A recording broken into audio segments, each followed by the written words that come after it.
Corona के मामले भले ही अब कम हो गए हों, लेकिन इसका प्रकोप लोगों की जिंदगियों पर अभी भी जारी है। इस महामारी ने लाखों लोगों की नौकरियां छीन ली, जिसका असर सीधे उनके पूरे परिवार पर पड़ रहा है। कुछ जगहों पर तो आलम ये है कि परिवार में एक ही टाइम का खाना बन रहा है और कहीं कहीं तो लोग दाने दाने को मोहताज हो रहे हैं। कुछ ऐसा ही हाल है पश्चिम बंगाल में दक्षिण 24 परगना के एक गांव का। यहाँ हालात इतने बदतर हैं कि कोरोना की वजह से यहाँ लोग सरकार की मुफ्त भोजन योजना पर जीने को मजबूर हैं। मुफ्त भोजन करने वाले बच्चों की संख्या यहाँ पहले के मुकाबले दोगुनी हो गई है। कोरोना की वजह से स्कूल बंद हैं, जिससे बच्चों को मिड डे मील का खाना भी नहीं मिल पा रहा है। इस वजह से मुफ्त भोजन के लिए बच्चों की यहाँ लंबी लाइनें लगी रहती हैं।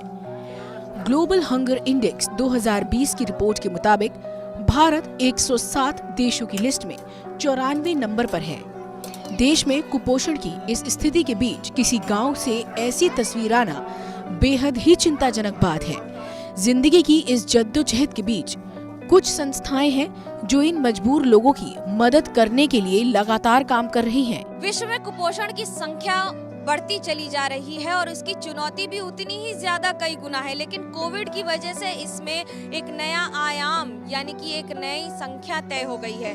माना जाता है आंकड़ों के अनुसार कि 10 में से मरने वाले बच्चों में से एक कम से कम कुपोषण से मरता है। लेकिन सच्चाई ये है कि ऐसी संस्थाओं की कई गुना ज्यादा कमी हो गई है जो बच्चों को खाना पहुंचा सके। आखिरकार किसी ने सही कहा है कि जब तक बच्चा खाएगा नहीं, उसका पेट भरेगा नहीं, तब तक वो पढ़ेगा कैसे, और अगर खाएगा नहीं तो शरीर बढ़ेगा कैसे। और इन सारी चुनौतियों का समाधान खोजने के लिए कुछ ऐसी ही संस्थाएं हैं जो इन बढ़ती संख्या के बावजूद लगातार मदद के लिए जमीन स्तर पर काम कर रही हैं। कोरोना महामारी में साईं बाबा सेवा आश्रम एंड योगा रिसर्च संस्था लोगों को मुफ्त भोजन उपलब्ध करा रही है ताकि किसी को भूखा न रहना पड़े।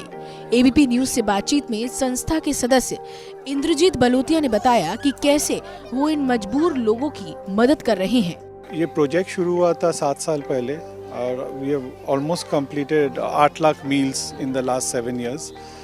और शुरू में हम लोग सिर्फ मिल्क और बिस्किट देते थे, अभी मिल्क देते हैं, फिर पूरा लंच एक मील फूड पूरा मिलता है उनको। खिचड़ी, आलू दम या 4 पूरी और आलू दम और उसके साथ एक मिठाई, तो ये डेली उनको अभी मिलता है। Around 350 to 500 children. Malnutrition दुनिया में I think is the biggest problem even compare to the diseases, क्योंकि आप अगर डेटा देखते हैं तो children die of malnutrition in the world much more than of any disease.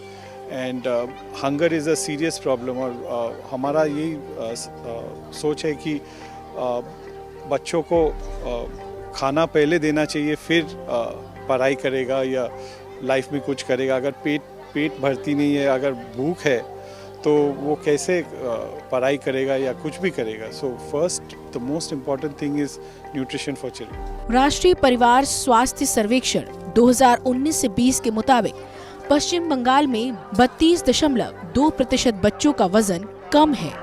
2017 में मुख्यमंत्री ममता बनर्जी ने घोषणा की थी कि राज्य में बच्चों और महिलाओं के बीच कुपोषण और एनीमिया को वर्ष 2020 तक लक्षित तरीके से कम किया जाएगा।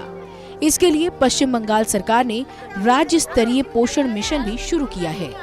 इस सर्वे के मुताबिक 5 साल से कम उम्र के बच्चों में कुपोषित बच्चों का अनुपात 2015 से 16 की तुलना में 2019 से 20 में पश्चिम बंगाल में बढ़ा है। दक्षिण 24 परगना से मनोज्ञा लोईवाल की रिपोर्ट।